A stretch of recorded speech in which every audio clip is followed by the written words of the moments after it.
Hey everybody, Josh the RV Nerd with Bish's RV, hanging out in Coopersville, Michigan today, taking a look at a 235S. We're looking at it in a Flagstaff today, but by the way, Rockwood's the exact same thing, so this one video applies to both RVs. They use the same model number even, it's great. So what are we looking at here? This is a hybrid camper where the living room doesn't suck. That's absolutely this one's claim to fame. It has the best living room setup and entertainment setup I've personally, I think, ever seen in a hybrid camper, and I'm almost willing to fight about it, but with my chicken arms, I probably ought not better do that. But the thing is, you're towing small and you're camping large with this thing, because you got that big super slide giving us awesome space inside, and the beds don't eat up the floor plan. You have two 60 by 80 True Queen beds that are heated, by the way, that pop out when you need them. And here's a really cool thing about this camper. Because the beds are on opposite ends, you can use this in a couple very different unconventional ways that a lot of campers don't work well for. So let's say you're in a household where one of you snores quite a bit. You can sleep on opposite ends of the RV and everybody sleep well. Although with the hybrid 10 ends, maybe the neighbors not so much. They might hear you.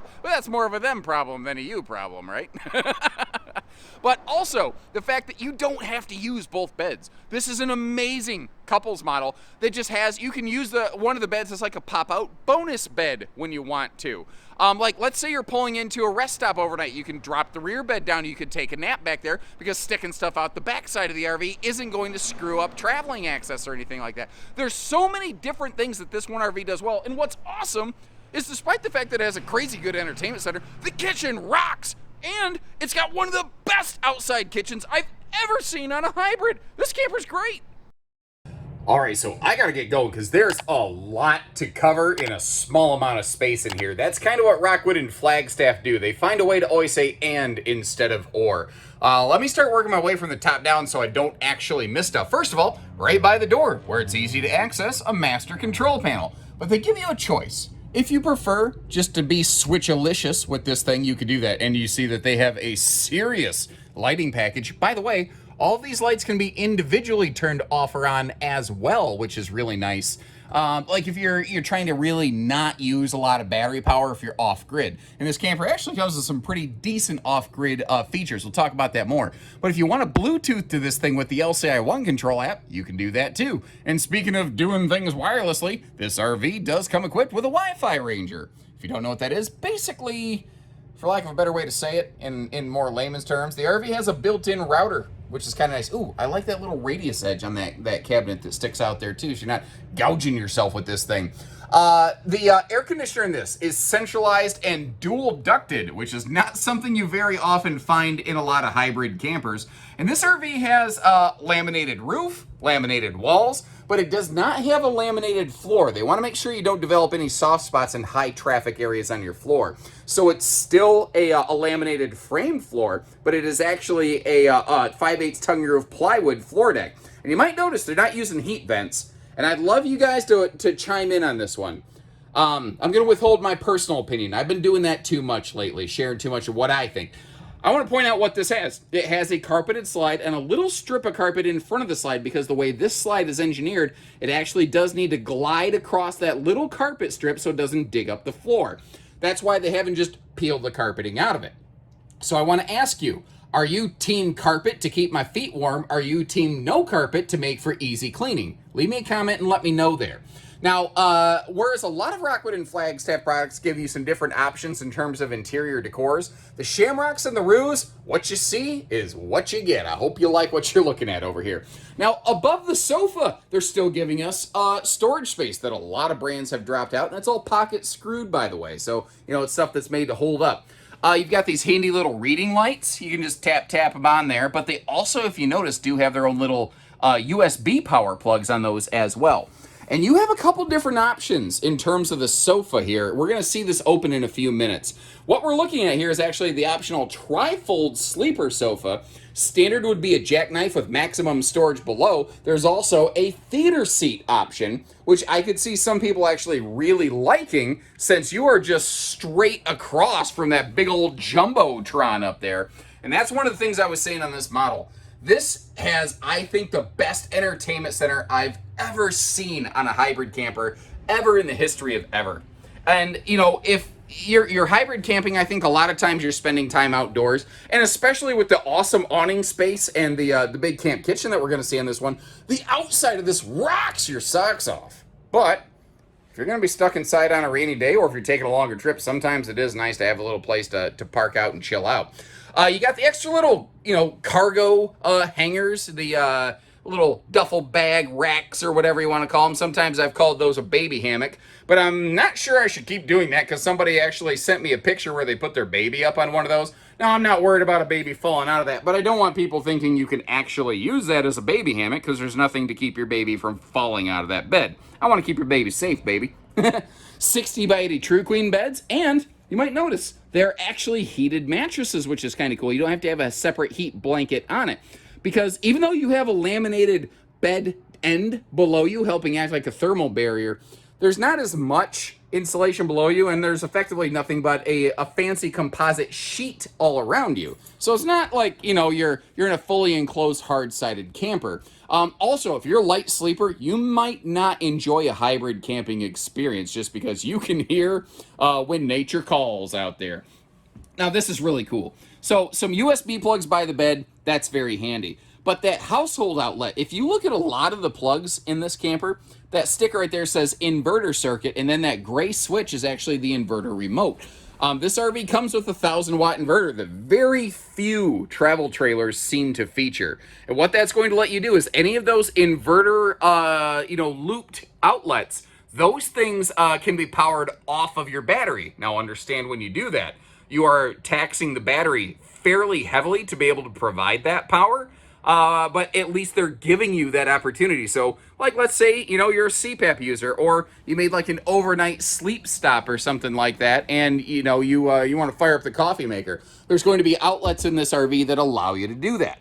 I'm kind of taking different seats in the RV, giving you a different look around here, so that you can see what your point of view is going to look at from all kinds of different positions in this thing, whether it's the sofa, or actually what's interesting is the front and rear beds on this. The bed can kind of flap out of the way and create like a neat little extra seating bench. So this is a neat camper where if you're going to have a bunch of people over for an afternoon, you actually have a lot of space to do it. You know what? We'll come back. We'll look at all that kitchen stuff in just a minute. Nice little shoe garage. Not necessarily right by the door, but I don't know that it's necessarily in a bad space because it is, all carpetless on the way over to that at least. Also, nice little free floating table right there. So if you want to swing that table over in front of the sofa and do a little Dinofa action, like Back to the Future, when Marty goes back and accidentally meets his mom, guys are like, look at it roll. We could watch Jackie Gleason while we eat. Well, you could do that here. And if you're watching Jackie Gleason, well, that would probably be far more uncommon nowadays. Now, as I promised, let me get everything opened up for you. So this is that tri-fold sleeper sofa option. And keep in mind, the dinette is also a bonus sleeper, but again, you have that like seating bench, that full-on front bench available up there as well for more of a conversation space. But you might have noticed there's not really like a lot of hanging wardrobe space in here. That's where this one has that handy, what I like to call Clantretainment Center, where behind the television, it's either generic storage, or it's a pantry, or it's a hanging closet, or it's any combination of those things, which I think is awful cool. They let you really kind of, choose your own adventure with that space. And I'd be kind of curious, what would you put behind the TV on this one? I could see maybe some big appliances, but would you actually use it for hanging clothing storage? And understand if you're a little bit tall, your clothes might kind of brush the bottom of the cabinet right there, but it is what it is, You may have also noticed in the kitchen, that was a larger 22-inch oven. Not one of the smaller little 16-inch, what some people call easy bake ovens. And additionally, the refrigerator. You've got a couple different swaptions available to you here. Like what we're looking at right now is the 12-volt DC compressor fridge, and that is the standard on this. But you can also swap to an 8 cubic foot gas electric if you're looking for a little more energy efficiency. And just in case you're curious, like you might look at this and go, wait a minute, where was the sink again? There's just a little information poster that I've laid across the sink, but I think I got you some footage of taking a look at that thing over there.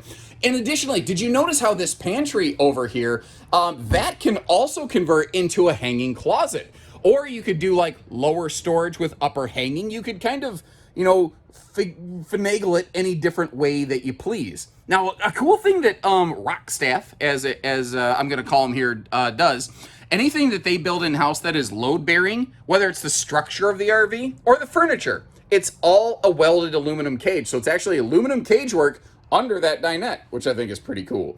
Now back here again, we have 60 by 80 queen beds, front and rear. This is not going to be anything different than what you saw up front. I just kind of want to give you a quick glance at it to sort of complete the visual. You may have noticed too, both bed ends do come with their own little bunk fan light, which considering, you know, you cannot have central air ducting back here since there's no ceiling above it effectively.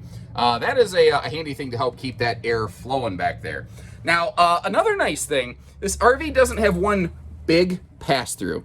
It actually has two smaller pass-through storage compartments, one in the front and one in the back. And you can actually get to both of them a little bit inside and a little bit outside, which is kind of cool.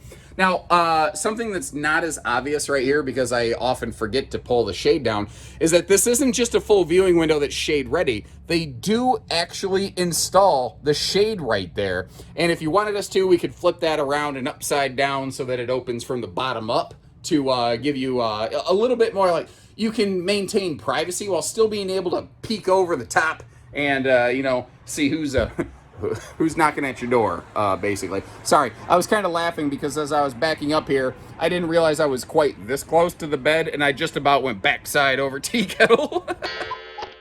And I realized just now, I think we saw on camera, but I didn't point out one of the coolest things that they do on a Roo or a Shamrock. A lot of your like mini lights and Rockwood Ultras and Signatures, you can option additional XL vent fans complete with roof vent cover from the factory level. But on a Rockwood Roo or a Flagstaff Shamrock that we're in today, same camper, you actually get both of them standard. They really prioritize good airflow on this camper because it's something that I think a hybrid can really benefit from. But again, the cool thing with these is anytime you get a vent fan from this company, it automatically is the big fan. They don't do any 4-inch fart fans, and they always have a roof vent cover. You may have noticed in our early flyby footage, you actually saw 2 of those up there. But that is one of the only hiccups of this camper brand right here, is the hybrid style doesn't really allow them to put like a fixed ladder on this thing. So as a result, it does not have a roof ladder. Keep that in mind. And I'll tell you what, I was actually really surprised pleasantly about the amount of legroom and hip and shoulder room that existed around that porcelain bowl toilet right there. This is not the world's biggest bathroom, but it was big enough, it was effective enough, I didn't have any kind of problems with it. And because the RV, you might have noticed, does have a vaulted ceiling. I'm not in fisheye lens mode. There's been no wide angle usage going on here today. I can actually, at 6 foot plus, even with my shoes and hat on, fully stand in that shower without my head scraping anything. But right here, immediately a couple people went, nope, radius shower, not my jam. That jelly ain't my jam. And that's okay. I respect that. Pardon my footprints in here, by the way. Because it isn't a big bathroom, they just didn't have space for a larger rectangular shower. So you do have to kind of angle yourself accordingly when you are soaping up your hair, or in my case, scraping up my scalp with male pattern baldness. Little shower miser there, by the way, in case you are boondock dry camping, you don't want to waste any of that fresh water. And I love that they give us a little shower caddy here, a place to put your, you know, soaps and body washes and everything, because otherwise, I'm sorry, that shelf right there, it ain't even good enough for shower beers. And I don't know if I'd risk losing a shower beer in that bigger one up there because of the way that it's kind of sloped and angled in. It's a shower beer 6-pack caddy. Wait a minute. Shower beers? Do you think that's why they call them suds? And guys, gals, and hot pockets, however you identify, I went whole hog today. I closed both bed ends, closed up the slide, got everything in full-on, straight-up road mode for you here. Although, technically, road mode would maybe look a little bit more like this. But when you're going down the road, you typically have, you know, battery power available. Now, remember, with that 12-volt fridge, the fridge can stay operating in transit. And I do believe the outside refrigerator on this RV is actually wired to that inverter loop as well. So you have full refrigerator function on this without, opening the slide or anything. Now, just to kind of show you, if you wanted to open the front or rear bed end, like if you're making an overnight travel stop, you have that ability. You can still walk through here even with that super slide fully retracted.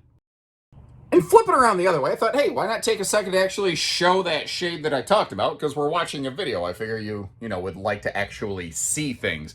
The rear bed also would be easy to reach. And I think if I was at a travel stop, that might actually be the bed I would use. Because you don't have to worry about if you fold the front bed down, maybe it clears your truck's tailgate, maybe it doesn't. The back one, you just don't have to worry about any of that. And you're not jutting out into the parking space beside you. By the way, that right there is your charge controller for the factory standard 190 watt Go Power solar package that we have on this. You can option a second one of those solar panels on from the factory, and there is absolutely nothing stopping you from getting to that bathroom with the slide closed. And if you appreciate how we took the time to showcase all this for you, make sure you like our video and hit that subscribe button. Let's hop outside. But first, there's a very cool thing they do in these bed ends that I want to show you. So first of all, just to give you a quick look at it, with the bed end in the closed position, so you have a little bit of a peek at the graphics there. The history of hybrids, you had to reach way up here to be able to latch and unlatch those beds, because with this thing flipping up, that is the best place to apply pressure to maintain a good seal on this. But even as tall as I am, with my long arms on my toes, you see, I could barely reach that. My wife, she wouldn't have a chance. You'd have to bring a step stool along with you. One of the things I like is they put a latch down here that operates that thing. Also, it's an all key-alike system. So that is key lockable. You can make sure that somebody couldn't just pop your bed end down and then cut their way into your camper, Now, if someone's a low life and they got a crowbar, yeah, this thing ain't a fortress. They're gonna find a way to get into it. But the fact is, they make it easier to get into and they do what they can to keep it secure for you. I think that's pretty cool. Now, right away as we step outside, I want to point out one of the most popular options on these, and that is that big slide awning cover right there. It's something you can get right from the factory, but if it's not equipped on the one that we have in stock, we can always add that for you. Now, let's talk towing. What does it take to haul this sucker around? 5,600 pounds dry weight. You start hearing that, and I think, general half-ton towability, a tow package half-ton, with appropriate capacities, sounds like a good fit. And you start to say, well, what about big SUVs? With that big super slide mounted all the way in the front of this thing, most of that slide is in front of the axles. This actually has a surprisingly heavy hitch weight, over 700 pounds. So I want to point that out, for some potential tow vehicle pairing safety. And if you're not familiar with how the hitch weight of this, lines up against your tow vehicle, please call one of our team members so we can kind of help break that down for you. We want to make sure that we're putting your safety before the sale here. Up front, we've got that power tongue jack doing the heavy lifting for us, and dual 20-pound propane tanks on a Roo. Now, a Roo and a mini light, a Shamrock and a micro light in the Flagstaff terminology, as it were. They're the exact same thing, except the Shamrock Roo is a hybrid camper, whereas the Microlight Mini Light is a fully enclosed hardside camper. The 20-pound versus 30-pound propane tanks, that is one of the only differences in equipment between them. Now, all the way across here, first of all, how about the fact that they actually do have a full pass-through compartment, which is very cool. But that would be that 1,000-watt inverter that is offering potential battery power into several of the household outlets inside the camper. But it's the door side of this one. This is just the ultimate patio party space right here. They put a max length awning on this with LED lighting all along the base, just casting light all over your campsite. There's no slides over here, but you just have that big camp kitchen. And the thing is, it's an exceptionally well outfitted camp kitchen. The kitchen inside doesn't suck, right? The thing is, I almost think this might actually be better than the kitchen on the inside of the RV. So you've got the extra refrigerator right here with some extra little cabinet space beside. So the total fridge capacity on this is like 13 or 14 cubic foot of cooling capacity. That's absolutely fantastic. And it's not a sink model, but it does at least have a hot, cold, basically outside shower sprayer over here. I always like to kind of hook it on that strut. Just obviously make sure you take that off there before you try to put that strut down so you don't smash anything up. And it's a dual cooker. So we've got the little burner swing out that we saw earlier, but it also does include the handy griddle cooking station over here with that neat little removable galvanized rolled steel side stand. So you have a place to put the platter, you know, after you, whether you're putting meat on the griddle or taking it off. And if you are so inclined, above that, you could choose to add yourself a little outdoor TV and just straight keep the party going out here for as long as you want. Now, a little point of concern I want to offer, like this has a ton of good stuff going on over here. It does have the furnace outlet, the furnace vent right over here. So if you are cold camping, you want to kind of keep that in mind. Although for the most part, I don't think hybrids and cold camping really go hand in hand like peas and carrots. So like I can deal with that. I don't think that's the worst thing in the world. I like it. If I have to choose between a furnace or a water heater on this side, I'd rather have a furnace because a water heater you will be using during the summertime. Now down here, for good ride and handling, this has torsion, axles, and suspension. Like if I get you right up here, you might notice there's nothing, there's not leaf springs, there's not, you know, a shackle holding everything together. It's not a true independent suspension system, but basically all the wheels can act effectively kind of independent, and they have from left to right a max variance of like up to 6 inches on this, 3 inches on either side. So all of that being said, what does that mean? If you don't know what that system does, it means that if you're going around one of those curly Q, make you motion sick highway exits, you know, most trailers want to like roll over. They want to roll off of the road. That suspension system will actively fight that body roll, and this thing will try to act like it's handling on rails behind you, which is very, very cool. You see how she's backup camera ready up there. Nice hard shell spare tire enclosure as well. Frankly, I've seen fewer and fewer manufacturers even offering a slip cover, and then, you know, just going above and beyond here still with a nice weather, you know, shielding hard shell. You see also that they're giving us a full bumper and a 2-inch receiver hitch rated for 300 pounds back there. So while you're traveling, you got a great little place, whether you want to put like a small, obviously, generator on a little mount on the back or a bike rack or something like that. You just got to remember, if you're going to fold that rear bed down, you're going to need to take that stuff off there. Now, I'm actually recording on the property edge line right next to like a restaurant or a coffee shop or something. Something good is cooking over here. It's making me hungry. I'm going to have to go get an early lunch. You guys ever bring your lunch and then eat it at like 10:30 in the morning, and then at like 2 o'clock, you're like, I wish I hadn't done that. Well, that's going to be my day later today.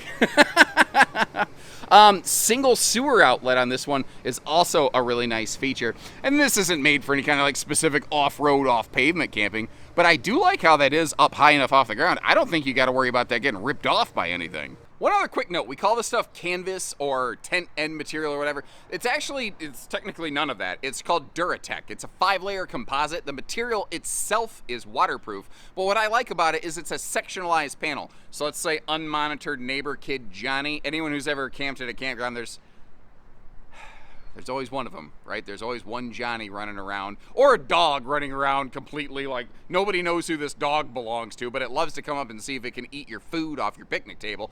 I'm not bitter or anything, but I was hungry that day, and never mind. My point is, it's sectionalized. So if neighbor Johnny throws a stick and pokes a hole in that thing, or let's just say when you're putting it away, you accidentally snag it or pinch it in some weird fashion, I don't know. Individual parts of that can be replaced. You don't necessarily have to replace the whole darn thing, although that's actually not really hard, since it's essentially just C-channeled in place. It's a couple screws, pop it in place, there you go. Call it macaroni, or I don't know, call it whatever you want. Regardless, let me know what you think about this thing. Let me know your favorite part of it, and let me know the one thing that you would change given the opportunity. And if you appreciate the way that we go through and show these things open and closed and every which way but loose, hit that subscribe button and catch us on the next one. I'll leave you a link in the video description where you can check for pricing and availability, by the way, whether it's a Rockwood or a Flagstaff model at any of our stores. Keep in mind, though, these things have been incredibly popular, and we spend more time out of stock with them than in stock lately. So if I don't have one on my website to check for pricing, I apologize. Give our team a call and maybe they can give you a rough barometer. When you're ready, we're ready. So take care, stay safe, have fun, and happy camping, everyone.